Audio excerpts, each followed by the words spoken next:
It happened while my father was still mid-sentence, basking in applause that didn't belong to me. I wasn't even standing close enough to be on camera, just off to the side near the service hallway, blending into a marble column. My name is Stanley Calder. I was 28 back then, at the Drake Hotel on Michigan Avenue, in a rented tux that didn't fit my shoulders. It was Renata's law school graduation, her moment, not mine, not that it ever was. About 280 guests filled the ballroom, black ties, crystal, and that smothering kind of laughter people do when they want to be seen laughing. Lucian, my father, was on the stage, gloating in slow motion. He held the mic like a king with a decree and said the line he'd clearly rehearsed. Renata Calder will be the future of Calder Urban Holdings. My daughter, our Harvard star, and the company's next CEO. Applause, cameras flashing, someone whistled. It cut right through my skull. Quick note, before listening, share which city or country you're watching from, and let's continue. I didn't clap, I didn't flinch either. I just pulled my noise-canceling buds out of my jacket pocket and shoved them in. My hands shook. Crowds hit me like static. Too many signals, too loud, too fast. My mother, Avis, brushed past me like she was editing the room. She stopped just long enough to smooth my lapel. Smile, Stanley, don't make this about you. Then she was gone. I turned toward the exit. I was a breath from the door when a man stepped in front of me. Silver hair, slate gray suit, no handshake, no small talk. Mr. Calder, he said, my name is Silas Kincaid. Your grandfather asked me to give you this, on a specific condition. He handed me a thick envelope, heavy cream stock, sealed with a notary stamp, date stamped across the back, September 17th, 2 years ago. I looked up. What condition? Kincaid nodded toward the stage. Tonight, when your father publicly erases you. And just like that, he was gone. I ducked into a side hallway and cracked the seal. My fingers fumbled, but my eyes locked in. The document inside laid it out clean. Eldridge Calder's will, leaving me, his grandson, 51% of Calder Urban Holdings, full voting rights if I called an emergency board meeting within 72 hours. No room for debate. Missed the window and it all reverted. One handwritten line punched harder than anything else. Stan, you're not broken. You see systems. Now use that. I stepped back into the ballroom. The clapping was dying down. Lucian looked pleased with himself. Renata was holding a champagne flute and smiling like a woman who just got crowned. I pressed my palm flat against the cold marble and started moving toward the exit, not hiding this time, not waiting. We didn't waste time. As soon as I got back to the loft, I opened the shared folder Rose sent. File names were tight. Timestamps, hash codes, sign-off initials. She'd even color-coded them by category. Voting records, shareholder minutes, compliance letters, and a separate folder labeled heat shields. I figured that was the stuff that protected the decent people who'd gotten cornered. I kept the cedar box open on my work table. My hands knew it better than my head did, grain worn smooth from years under maps and spare parts. I laid out everything. Eldridge's will, the 1966 agreement, the chain of custody sheets, and the yellow card with Rose's name and the red dot map. He wasn't poetic, but he was methodical. A map means a route means a plan. 10B Cafe at 9 a.m. felt like a checkpoint. I was early, she was earlier. No makeup, no small talk, just set 2 coffees down, slid me the checklist, and opened her laptop like we were both clocking in for a shift we couldn't clock out of. 3 director signatures, she said. Ione March is warm. Laurel Pike's tired of Lucian's games. Clifton Rourke's a maybe. Depends how we show this. I asked, what about Rutherford? Procedural guy. Won't sign anything until it's airtight. But if we prep it right, he won't block it either. She didn't say we'd win. She said we had a lane. That mattered more. She walked me through Galen's archive. Her father had kept a digital lockbox of files Eldridge had routed through him, everything from side letters to vote tallies to full chain recordings of shareholder calls. Rose showed me the metadata first, not the content. That told me exactly what kind of operator she was. Systems first, context later. When I asked about the red dots on the map, she nodded like she'd been waiting for that question. Your grandfather hid keys in 3 spots.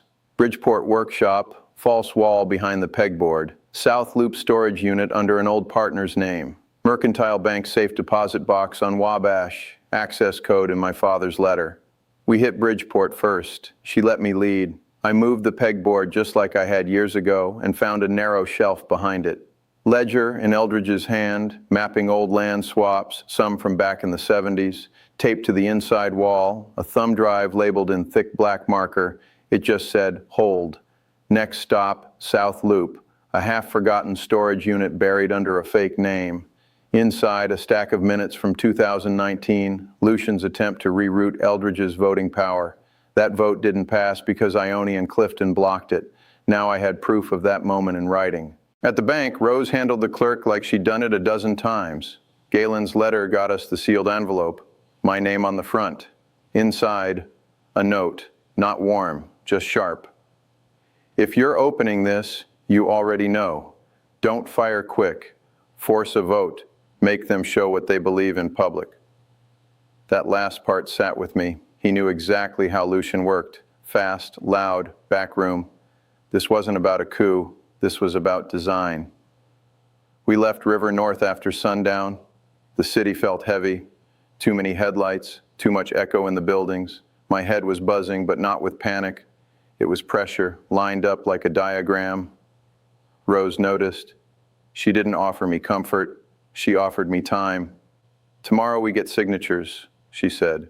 You'll have everything you need to verify. Your way. She tapped the folder on my phone. Just cross-check it when you're ready. She walked off toward the brown line. No big goodbye, no pitch for credit. Just like Eldridge. Just like someone who understood the job.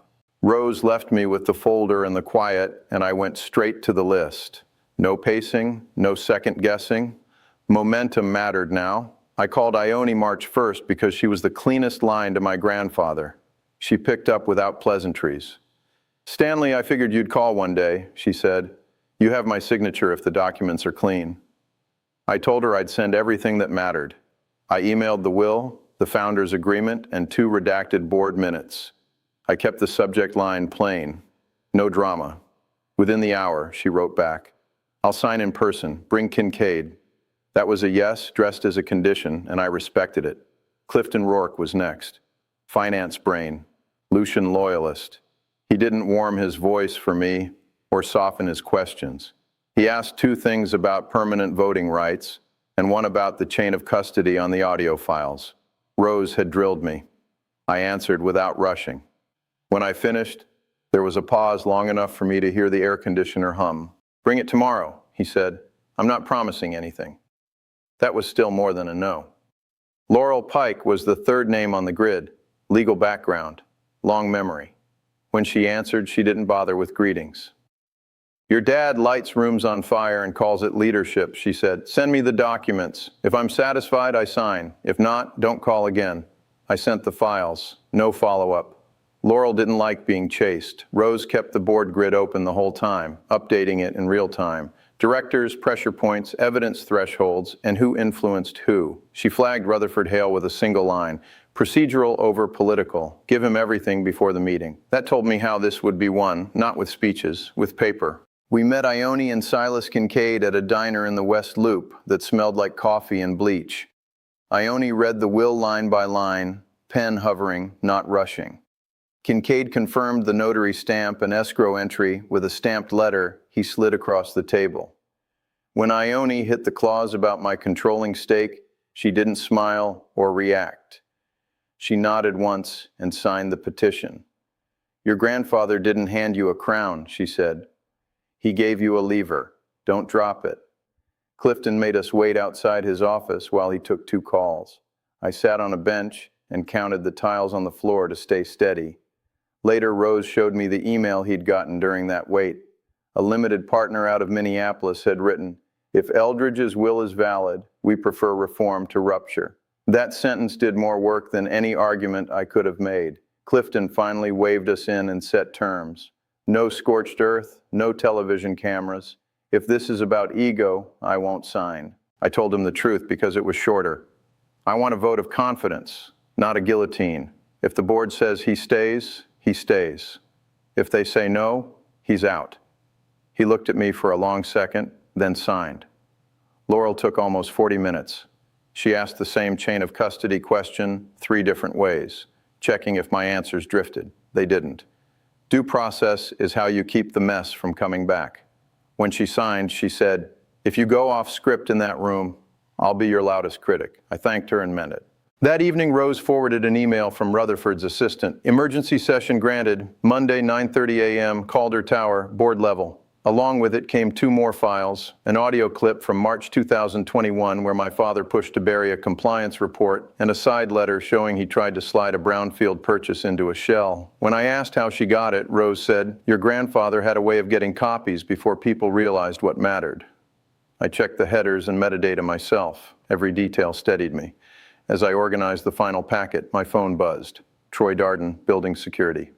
"You don't know me, Mr. Calder," he said. "I was with your grandfather a long time. He told me that if you ever needed help, I should treat you like him. Come early." I set my alarm, stacked the signed petition on top of the folder, and slid it into my bag. I walked into Calder Tower at 8:20 sharp. Wacker Drive looked like it hadn't slept. Gray sky, flat river, not a breeze in the air. My shoulders were tight, but my checklist was tighter. Troy stood behind the front desk, dressed like every day was just another shift, but his eyes were already working the perimeter. He checked my name, then leaned in so no one else could hear. "Your father tried to restrict access last night, said non-essential staff shouldn't be on the board floor today. He didn't put your name on the list." He tapped the screen once. I kept the list clean. I gave him a nod, the kind Eldridge used to give. Quiet thanks, no performance. Troy caught it. "There's already a crowd upstairs," he added. "Your mother's in the lounge, your sister's pacing the hallway." He wasn't making small talk, that was a warning. The noise had started early. I took the elevator alone. At the lobby restroom, I swapped jackets, plain gray, pressed, and locked myself in a stall to run the script. Out loud, steady cadence. Start with the will, then the founder's agreement, then the 2 board minutes, 2019 and 2021, then the corridor recommendation. End with the vote of confidence. Not removal, confidence. The board owns it. My phone buzzed. Rose, Rutherford respects process. Lead with Silas, then Severin for legal. Save audio until Miranda questions intent. She wasn't guessing. She was planning 3 moves out. That kind of thinking fits me like grid paper. Outside the boardroom, Lucian stepped into my path. He didn't raise his voice. He didn't have to. "Stanley, meetings like this aren't for the permits desk," he said, smiling like we were on camera. Renata was behind him, arms folded in a navy suit, chin high. Her body said courtroom. Her face didn't say brother. "He has standing," Ione said from the doorway. Her voice was sharp enough to cut drywall. I invited him. The hallway froze. Lucian's jaw moved once like he wanted to say something else. Then he stepped aside. Inside, Rutherford Hale opened the meeting with a tone like sandpaper, strict, dry, no room for noise. No interruptions, no grandstanding. All claims must be document-backed. That was my lane. I started where I was strongest. This emergency session was called within 12 hours of receipt of a notarized will. The date of that will is September 17th, 2020. We're inside the 72-hour clause. The will transfers controlling interest to me. I slid copies across. This is the partnership agreement confirming permanent voting rights. These are the minutes showing attempted dilution of Eldridge Calder's vote. And here is the chain of custody log.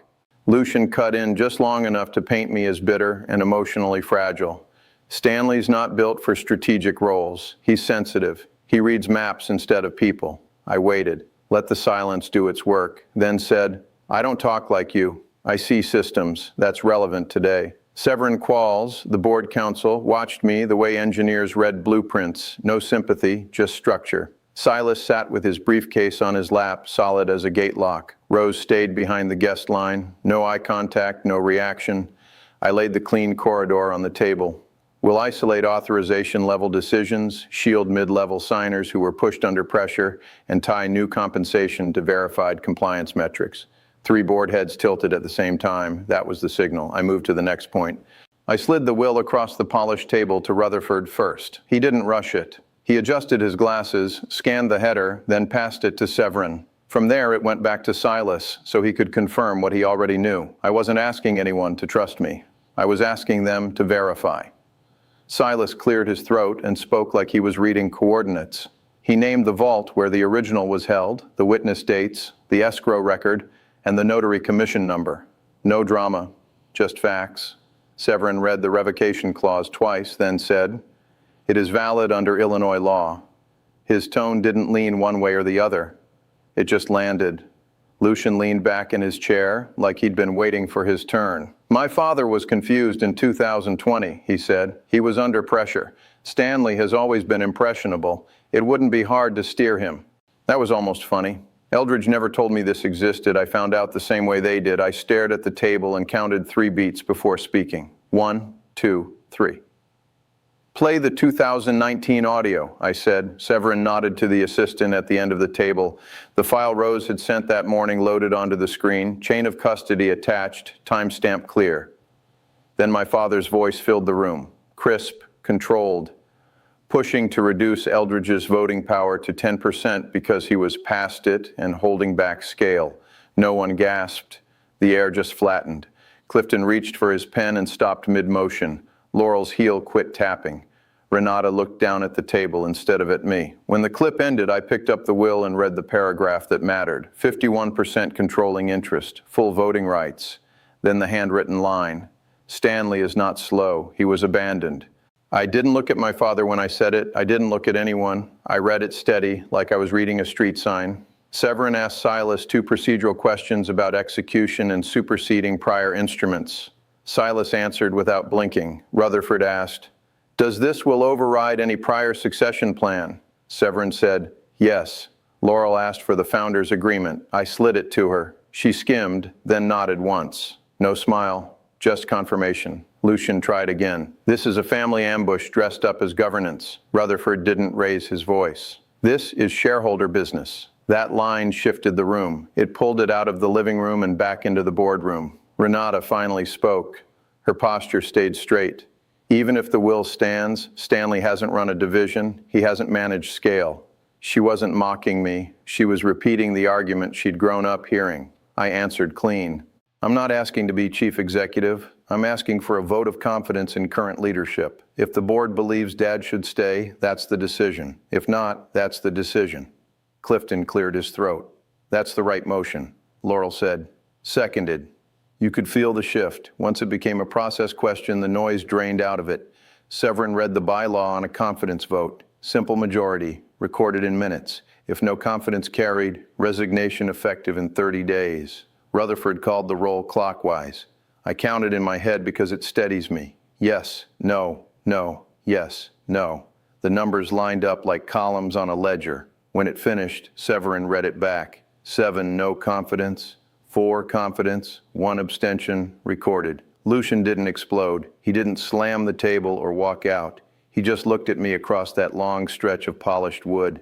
It wasn't anger. It was calculation meeting a rule it hadn't planned for. That look stayed on his face as Rutherford moved to the next item on the agenda, and I folded my hands flat on the table to keep them from shaking. In the hallway, my mother stepped in like she thought she could still manage the narrative. Her voice dropped into that soft, brittle tone she used when she was trying to steer the room without looking like she was steering it. "Stanley, we didn't want pressure on you. That's all this ever was."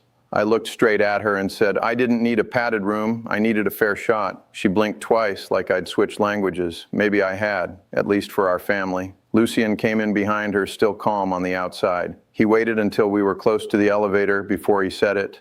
"I'll contest the will." I didn't raise my voice. I didn't blink. "Then call your counsel, but I've checked every step. Escrow, notary, witnesses. It's clean." That wasn't a threat. That was just the math. When the elevator doors closed, I leaned back against the wall. Only then did the weight hit me. Not about the money, or the votes, or even the company. It was the grief. Years of it. All the Sunday afternoons at the shop with Eldridge, drawing site plans in pencil while my parents told me I was nice, but not built for the hard stuff. Turns out I was. I just didn't do it their way. 2 hours later, Rutherford's email hit my inbox. Subject line, board action, strategic role. His message was tight, the vote stood. Lucian had 30 days. The board was extending me a formal seat as strategic advisor, paid, defined term. He also set a date to discuss a proposal I'd written over a year earlier about a sustainability unit no one had even acknowledged at the time. I forwarded it to Silas. His reply came in under 10 minutes. "It's clean. It respects your authority without forcing you into a role you didn't ask for." I hit reply. Accepted. The next morning, the internal announcement went out. Nothing flashy, just an operations memo, but it worked. By noon, people who hadn't spoken my name in 2 years suddenly wanted to get coffee. I didn't say no, I just didn't say yes either. Let them sit with it. But one message hit different. Dory Mensch. She'd worked with Eldridge back in the foundation days before I was born. Her subject line just said, proud. Her note read, Eldridge said you see the grid where others see noise. Proud of you, kid. Want the old Bridgeport binders? I wrote back one word, yes. Those binders were the spine of this place. Steel and hand-inked margin notes. The real version of every clean press release Lucian ever mailed out. Crane's Chicago business ran a short piece later that week. No names, just a bullet point story. Founder's grandson takes majority stake after will discovery. Board initiates leadership transition. That was enough. 2 limited partners reached out the same day. Neither asked about Lucian. One of them, a family office guy out of Evanston, said, I've been waiting for a sign that the company might stop treating Chicago like a chessboard and start treating it like a place where people live. That night, Rose and I met at a bar off Kinsey. She had a folder marked corridor review and a legal pad with notes stacked edge to edge. She asked, what do you want to do about the 2021 side letter? If we push it, it'll crush a couple mid-level folks. They signed under pressure, but the pattern is ugly. I told her, we document the pattern. Discipline only goes to authorizers and pressure points. We don't torch people for following orders unless they wrote them. She nodded once and slid me the folder. That was her way of saying she agreed. Next morning, I ran into Troy by the elevators. He tried to bar you, Troy said. I kept the list straight. Your name's on the building whether they like it or not. I looked him in the eye and asked, would you consider leading a formal audit of security for the board? He didn't hesitate. Yes. Later that day, one of the investors I'd tagged as a Lucian loyalist pulled me aside. Your grandfather vouched for you, he said. He wrote me a note in 2017, said if I had to pick between polish and principle, I should back the kid with the maps. He didn't make it a moment, he just nodded and walked off. That night, I went home, opened the cedar box, and tucked the will back in its place. Then I wrote on the inside of the lid with a fine tip pen, votes, not rage. It didn't sound strong, but it held. And later, it saved me from doing things I would have regretted. Rutherford stayed on as interim CEO. That gave the board cover while we figured out who'd actually lead this place long term. I stayed in the role they gave me, strategic advisor, and pitched the one thing Eldridge and I had drawn out in the margins for years, a sustainable development unit, brownfield remediation, energy audits, community benefit agreements that weren't just lines in a press release, actual work with deadlines tied to neighborhoods we'd ignored or tried to offload when the numbers got tough. I picked a site on the far south side as our first project. The soil was toxic, the news coverage worse, and Lucian had tried to bury the whole thing by selling it to a shell company with no history and no plans. I stopped that, pulled the records, and brought in a third-party auditor before anyone had time to dress it up. I kept the report timeline tight and sent the updates directly to the board. No filters. Laurel ripped into me about the budget. She wanted margin projections and comp deltas by quarter. Clifton asked how we'd fund the remediation without stripping cash from the other lines. I told them both the truth. I carved out a fixed pool from the River North project Lucian had shelved in favor of a vision campaign. I showed them the delta, short-term hit, long-term efficiency. The model wasn't pretty, but it held. Dory dug up 4 vendor files from Eldridge's early days that showed how he'd split risk across lenders who lived in the same zip codes they were funding. We couldn't copy that word for word. The world changed, but the bones were still there. We adapted it. Rose built the compliance frame. She stayed on me when I started to chase ideas too fast. She kept the structure tight, paper first, system second, rollout last. She didn't flinch when a couple of Lucian's holdovers called her the kid in a tone they thought we wouldn't hear. She didn't clap back. She just let the metadata talk. Troy ran a quiet sweep of badge access logs, turned up 2 overrides tied to a procurement manager who'd been told to stay flexible. We didn't fire him. We reset the rules and issued a formal memo through Rutherford. The failure wasn't at his level. It lived higher up the chain, and we made that clear. We launched the Sustainable Development Unit at a staff meeting in a windowless conference room. No food, no banners. We wrote the timeline on a whiteboard and named the target dates out loud. I don't give speeches, I give steps. Some people leaned in, some crossed their arms. I saw it all. One alderman's aide called and asked if I'd meet him at a little Italian place to talk real-world flexibility. I said, we'll have that conversation during business hours at the office with counsel present. He didn't call back. That was enough of an answer.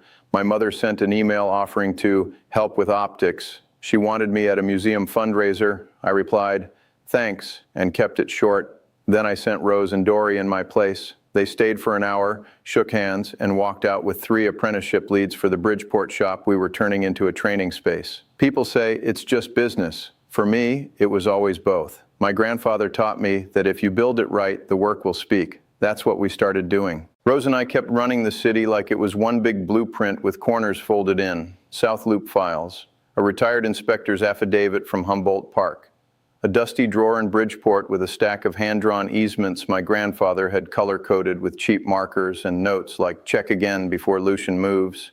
She moved by procedure, I moved by structure. She read the rules as written, I read what wasn't. Between the two of us, nothing slipped. We turned the clean corridor into policy, 2 signatures minimum for any vendor deviation. Public board memo if any line item exceeded a set variance. If the threshold hit red, we flagged it on a weekly dashboard. I liked writing those rules more than speeches. You can't argue with a number once it's stamped. Renata asked to meet. Coffee shop on LaSalle, no cameras. She looked more tired than polished for once. She sat down and said it straight. I didn't vote for him. I didn't vote for you either. I sat it out. That's on me. I believed her. It lined up with the minutes. 1 abstention. Severin had recorded it by the book. I said, thanks for saying it. She didn't ask for anything else. Clifton caught me after a finance meeting and pulled me aside in the hallway. He didn't make it a speech. I was a silent backer, he said. After I saw Rose's metadata and those escrow letters, I told Milwaukee to hold. Just wait. I said, thanks for the air cover. He just nodded and walked off.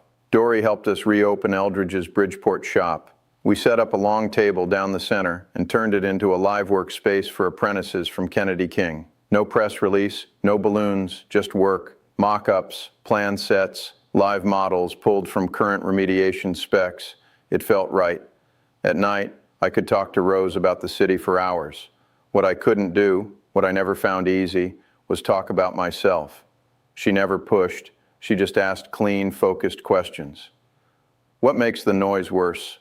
Too many people talking at once, I said. No way to tell who's going to change the plan. What helps? Maps, headphones, time to run the numbers before I have to speak. She never made it into a therapy moment, just listened, adjusted, and carried it forward. That's what trust feels like for someone like me. My mother tried a soft reset. Lunch on Clark Street. No press, just a little booth by the window. I want to apologize, she said. For all the years I thought protecting the brand meant protecting your father. I didn't give her a soft landing. I'm open to a fresh start, but I'm not erasing anything. She nodded. Her eyes looked tired. People get tired when their story breaks and the rewrite has to start from scratch. Lucian called me once. Let's meet for coffee, man to man, I said, at the office with counsel. He said that wasn't necessary. I said it was. We didn't meet. Later, I read a timestamp in Severin's weekly summary. Lucian signed his resignation letter at 3:40 p.m. on a Friday. 1 clean line, no extras. Chatham hit a snag. The contractor we hired tried to swap in cheaper fill. The old me would have frozen, tried to parse every word, gotten lost in the spin. This time I pulled the spec, pointed to the clause, and said, fix it or we call the bond. They fixed it. Galen, Rose's dad, stopped by the Bridgeport shop one night. He ran his fingers along one of the easement maps and looked at me. Your grandfather didn't test people with speeches, he said. He watched who helped when the cameras weren't rolling. I thought about Troy, Dory, Clifton, quiet help sticks. On a Sunday, I walked the lake path with Rose. We didn't call it a date, didn't call it anything. I just knew I wanted her in the room when it got loud. That's how people like me pick our people. You choose the ones who make the room quieter in your head. Avis called and asked if we could set terms. That was the word she used, terms, and I respected it. She said, coffee every other week, no business asks, just talk. I agreed. We picked a little spot near Dearborn, no noise, no angles. Sometimes we talked about the socks, Sometimes we didn't say much at all. Silence, when it's honest, can be enough. Renata and I started running together on Sundays. Lake path, short loops, no headphones, no debates, just steady movement. One morning she said, "I learned the law so Dad would look at me the way he looked at the company." I said, "He never looked at the company right either." She laughed, once low, and didn't answer. That was our pace. No grand reconciliations, just small bridges you build 1 mile at a time. Rutherford pulled me aside after a quarterly report and said, "We're opening the CEO search to outside candidates. Community track records, not just finance resumes." Then he looked at me. "You want to be considered?" I shook my head. "No, I don't win by playing a role that fries my circuits. I win by designing the grid." He smiled and said, "Good, keep designing." Rose showed me the letter a week later. An investor, quiet, steady, had kept a handwritten note from my grandfather since 2017. It read, "Back the outcome that protects the work, not the ego." It wasn't flowery, it was function. Eldridge didn't write speeches, he wrote instructions. Troy came by the Bridgeport shop while the apprentices were going over elevation drawings. He leaned against the door and told them, "Eldridge made me learn blueprints because security isn't just doors, it's knowing how the place fits together." Then he pointed at me. "Kid here used to come in with a paper map and a sandwich, sit on that stool, and not talk for hours." The room smiled. That kind of story lands harder than a formal intro ever could. Laurel kept me sharp. We didn't always agree, but we made a rule. If either of us hesitated on a disclosure, it went public. That rule saved us twice, once during a cost overrun in procurement, once when a department head spun their own numbers to shield a pet vendor. We didn't make speeches about transparency. We just put the files up. Lucian didn't call again. Months later, I got a note, one line printed. "I'll be fine." No greeting, no name. I didn't reply. Not everything needs closure. Sometimes closing a door is just how you keep the room steady. The South Side site hit early traction. Soil cleared, monitors placed, community meetings with actual agendas. We posted the metrics in the front lobby where anyone could read them. Numbers say more than a press release ever could. Rose and I didn't force labels. We didn't need them. We just kept showing up for the work and for each other. My grandfather once said, "You find your people by who shares the load." She did. I did back. That was enough. When I look back at that stretch of time, I don't see a takeover. I see a long game Eldridge started playing long before I ever opened that box. Not to win a fight, to change how fights are chosen. He left me a will, sure, but what he really left me was a way forward, a way to move through the noise without becoming it. 6 months after the Drake, I left the Pilsen loft and moved into the apartment above the old Bridgeport shop. The stairs still creaked like they used to when I was 12, sneaking in with maps rolled under my arm. The city sounded closer up there, like a machine I could finally understand from the inside. The board hired a permanent CEO, someone with a real track record in community partnerships, not press junkets. The vote was clean, no backroom tug of war. I stayed on as strategic advisor and head of sustainable development. That meant maps, metrics, and making sure no one faked the math. It fit. The Chatham site hit its first milestone under budget. We posted soil numbers, air readings, and progress dates on a public dashboard. Laurel said, "If you keep doing this, you'll make me look nice." I told her I'd die before that happened. She laughed harder than I expected. Avis kept showing up for coffee every other week. She asked real questions now, nothing about board optics or galas. One morning she said, "I should have fought him for you." I said, "You can fight for me now by not rewriting the past." She nodded. That became our truce. Renata told me she'd been offered a role under my team and turned it down. "I need to build something that isn't Dad's ladder," she said. I told her I respected that. We ran the long loop that day without talking, just the sound of shoes on pavement and wind on water. Troy ran security like a quiet general. Every Friday, I got one page from him, no fluff, just updates. Dory ran the shop schedule with a black pen and a smile that could freeze a board meeting mid-slide. The apprentices built their first full mock stair and passed code on the first try. I clapped once and went back to my seat. That's how I show it. Most nights, Rose and I walked the river. We didn't put a name on it. We made dinner, compared notes, and let it grow on its own time. Galen stopped by sometimes, told stories about Eldridge that made me shake my head. "He wasn't soft," he said. "He was fair." That landed. People still ask why I didn't just fire Lucian that day in the boardroom. I give them the same answer every time. A clean vote is stronger than a clean punch. The vote changed the culture. A punch would have fed it. I still carry checklists and noise-canceling buds. I still script hard moments in my head. I still get overloaded at parties. That's not a flaw. That's how I'm built. It's also why I saw the pattern no one else caught. If a guy like me can take that kind of hit in a ballroom and still build something honest out of it, then so can you. You don't need a will to take your life back. You need rules, a spine, and a few people who steady the room. That's what my grandfather left me. That's what I chose to keep. And before we wrap, can I ask you something? When you're pushed to the edge, do you take the clean vote or the clean punch to reclaim your life? And what would that look like for you? If you've got hype, please tap it to boost this story so it reaches more people. And please subscribe and hit like. It truly helps with one click. Now tell me in the comments your answer, your experience, or even just good story.